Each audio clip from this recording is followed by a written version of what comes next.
Hello and welcome to episode 24 of Stucky's Travels. Today we're going to go south from Penang, Malaysia to Kuala Kangsar, Malaysia. Kuala Kangsar has a special place in our hearts because it is the hometown of our foreign exchange student Amira. So her and her family were able to show us the ropes in Kuala Kangsar, and we even got to meet some of her teachers. So you do need your hepatitis A, B, and typhoid shots and your passport still, just like in the previous episode.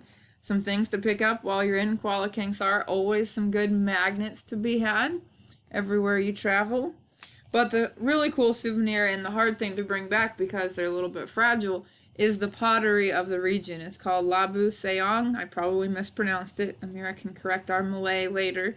But Sayong comes from the small village that it's named for, and it's a gourd-shaped pot that was originally used for keeping water. We also got some other pottery pieces, even a bank. Quite a feat that I was able to get all of these pieces back in the luggage. So, not all of them made it back. Well, if you buy enough things, then you still have some after some of them break, right? So here's a map showing where Kuala Kangsar is, and you can see up northwest of that is Georgetown. It's about an hour and a half on the bus. There's a river that runs right through the Perak River. Again, might have mispronounced it, but we're looking across the river. So Amira's family lives on the near side of the river, and then you can look across to the main part of town on the other side. And here's some different foods that we had. In the middle, there's, was it squid? Stingray curry, and green beans and kale and rice. A great meal that Amira's mom fixed up for us. Very delicious.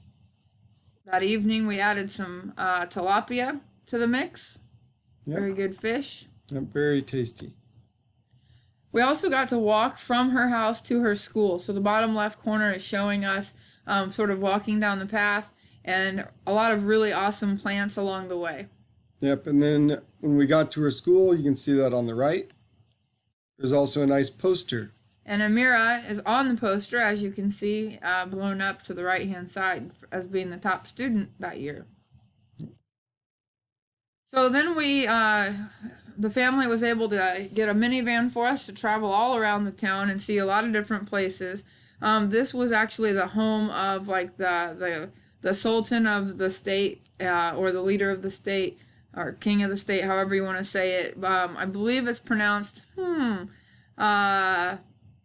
Escandaria. It's probably not quite right, but you get the idea. And then here's a rubber tree, probably the oldest rubber tree in all of Malaysia, at least Kuala Kangsar, but we're pretty sure most of Malaysia. And rubber, when it was brought over, became a really important product within Malaysia. Yeah, so it's the world's main source of natural rubber from the rubber tree. That's where it comes from. So this is an all-boy, all-Malay school that's in town.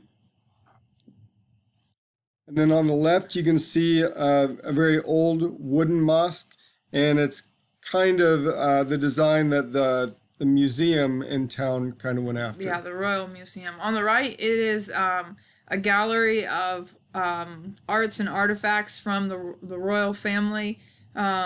It was called Sultan Al-Zan Shah Gallery. Unfortunately, it was undergoing renovations when we were there, so we didn't get to go inside, but we did get to take some pictures from the outside. And then this is a mosque designed by the current sultanate, I think. Yeah, it's Ubudiyah Royal Mosque. It was really, really beautiful. So some pictures. Michelle had to put on a full outfit, including covering her head, just to be able to go in. We just had to make sure our shoulders and knees were covered, and you can see on the right just how clean everything is. So we were driving into town, and this was just a really neat mural that caught my eye. It looks like an elephant is like bursting through the building. Really, really well done mural. And this is where Amira's mom works. And Amira's mom with Michelle. And this is where Amira's dad was working on this job site when we were there, and everybody posing in that picture. And this was where Amira was working that summer. She was helping at the gas station pump gas. Thought it was really interesting that they had a sign up for that date that told what the price of gas was in the various different countries in Southeast Asia. You can see Brunei way down there at the bottom with their cheap gas, as we talked about in the Brunei episode. So this is the Victoria Bridge. It's no longer in operation. There's a new spot where the train can go across now, but it opened in 1897 going across the river. And then here's a picture we have with some of Amira's family along with some of her former teachers. They made a feast for us. This is just some of the things that we had. The upper left is called something like Maruku, and then the two middle ones are more of a dessert. Lapat pisang is banana leaf with cooked banana stuff inside. The top right is chicken rendang. The bottom left is egg omelet with onion. The middle one is pumpkin, so it's lapat labu, and then the bottom one is fish in soy sauce with tomatoes, carrots, and corn. Very, very delicious meal. There were other things as well, including these really delicious little cookies called Almond London, and some other things. There was fried chicken and on and on and on. Huge feast. And then this is where they were making the labu seong. On the left is the real guy making it, and on the right is Amira attempting, which was a better attempt than Michelle's attempt. My attempt was not. They were making it look way easier than it was. Let's just put it that way.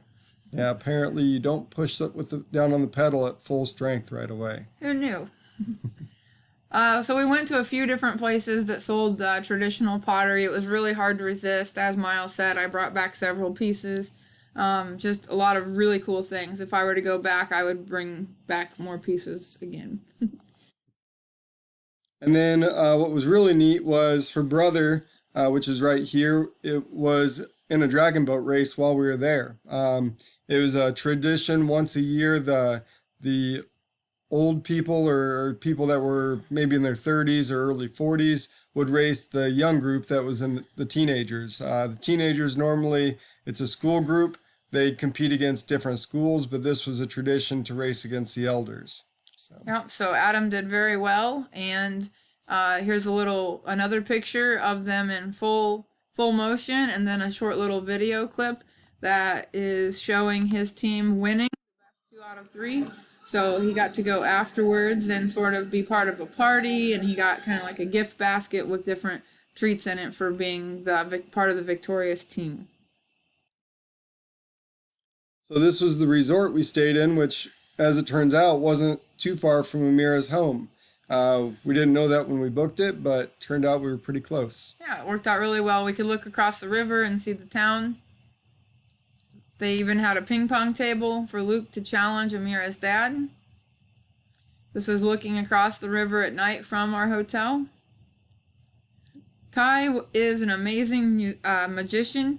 You can search for him on YouTube under Kai Magician.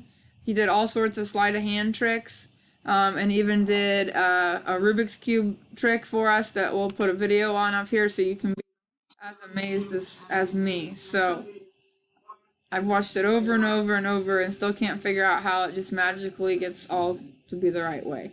So he had lots of other tricks with rings and rubber bands and card tricks and you name it. So watch some of his other YouTube videos.